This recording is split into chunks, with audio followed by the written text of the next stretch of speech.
itu pernah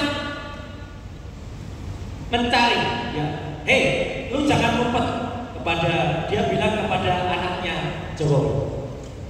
Mama yang jawab, gue tidak ngumpet. Yang ditanya anaknya Jokowi, yang jawab Mama. Ya, lanjut, next. Nah, ini dia punya akun namanya RKGBRN.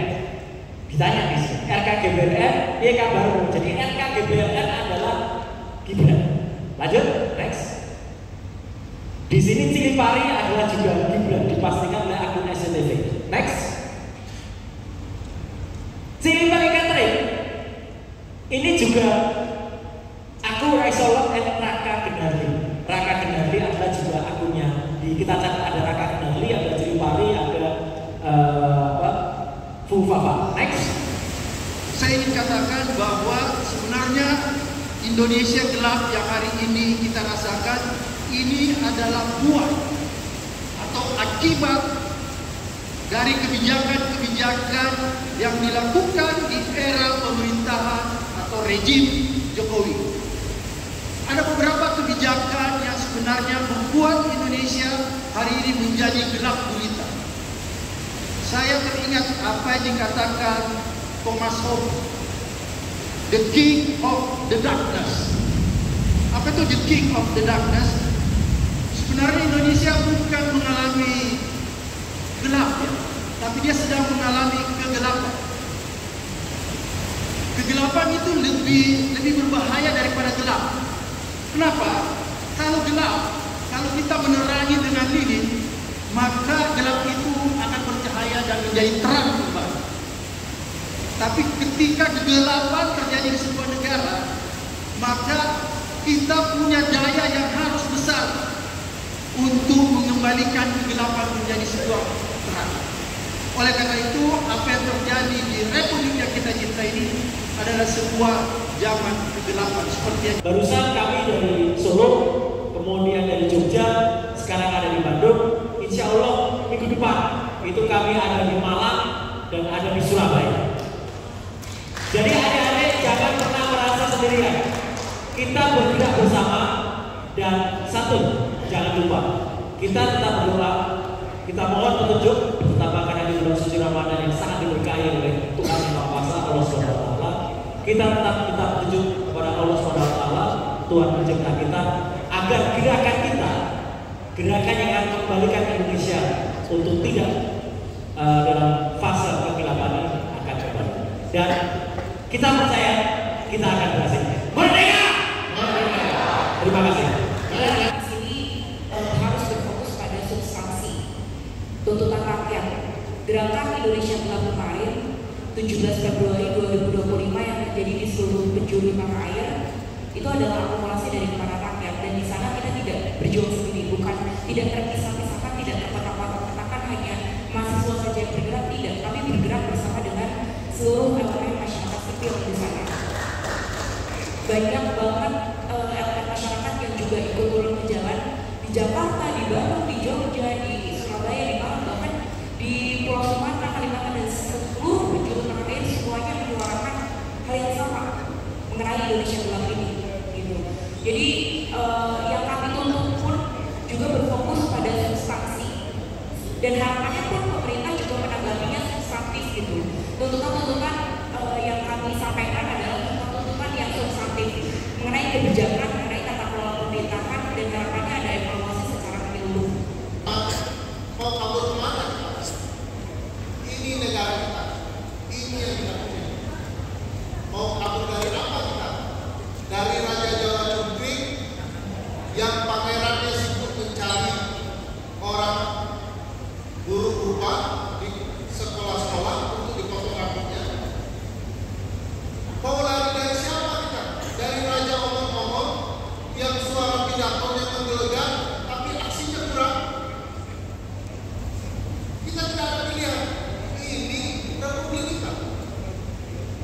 Siapa yang bisa mempertahankan republik? Hanya kita. Dulu Belanda datang kita usir. Hanya karena Raja Jawa Cungkring yang gila kekuasaan, kita lalu menyatakan kabur aja. Bagi yang sudah terlanjur kabur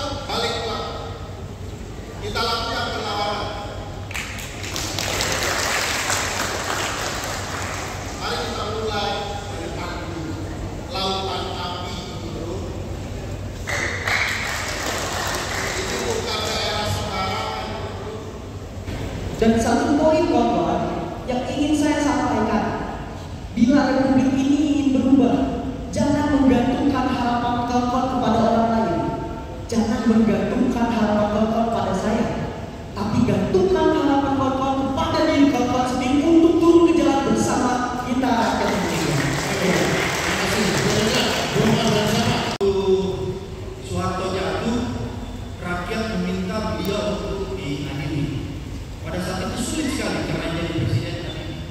Tapi ada desakan yang begitu kuat dari rakyat dan mahasiswa sehingga pada saat itu Habibie yang menjadi kader Pak Harto akhirnya memerintahkan Jaksa Agung untuk memeriksa Soeharto.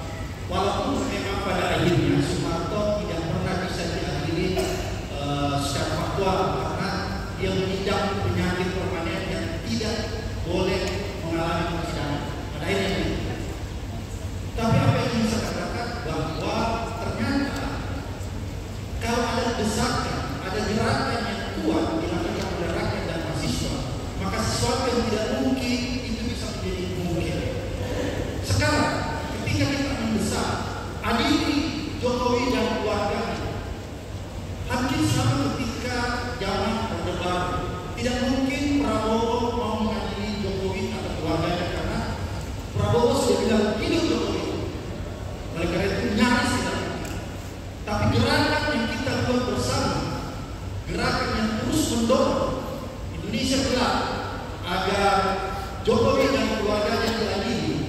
Kalau ini terus bergerak, ya, seperti ketika Habibie jadi presiden, maka saya sangat yakin bahwa suatu ketika Prabowo sudah terdesak, maka dia akan memerintahkan aparat penegak hukum untuk mengadili Jokowi dan keluarga. Itu pasti. Oleh karena itu, mau tidak kita bergerak untuk meminta Jokowi diadili dan keluarga. Kalau kita berdiam diri, maka Jokowi dan keluarga tidak akan bertanya. Jadi ketika ada pertanyaan, bisa nggak Jokowi diadili dan keluarga? Jawabannya ada pada kita semua. Karena kalau Indonesia gelap tidak berhasil memaksa pemerintahan Prabowo untuk mengadili Jokowi dan keluarganya, maka kita tidak akan pernah bisa bergerak.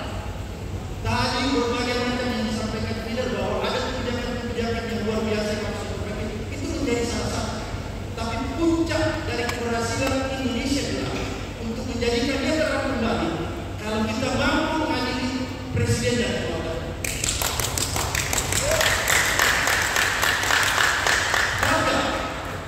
Ketika Malaysia mempunyai IPK 37, kemudian naik ke 4, dan sekarang hampir 50. Pertanyaannya, kenapa begitu cepat Malaysia bisa meningkatkan IPK-nya, indeks persepsi korupsi? Itu kan pertanyaan. Kenapa Indonesia sama sekali? Ada satu yang dilakukan Malaysia sehingga IPK-nya begitu. Dia mampu memeriksa dan membawa naik ke depan, sehingga IPK Malaysia begitu cepat naik. Oleh kita mendesak Presiden Prabowo segera mengadili Jokowi dan keluarganya. Karena kalau tidak, maka selanjutnya presiden-presiden yang akan memimpin akan meniru apa yang dilakukan dengan Jokowi karena mereka menganggap kalau kita jadi presiden kita tidak akan pernah tersentuh oleh hukum. Dan kalau ini terjadi, maka betul apa yang dikatakan Thomas Hobbes, the king of the darkness. Terima kasih. Baik. Tunggangan apa? Tunggangan apa?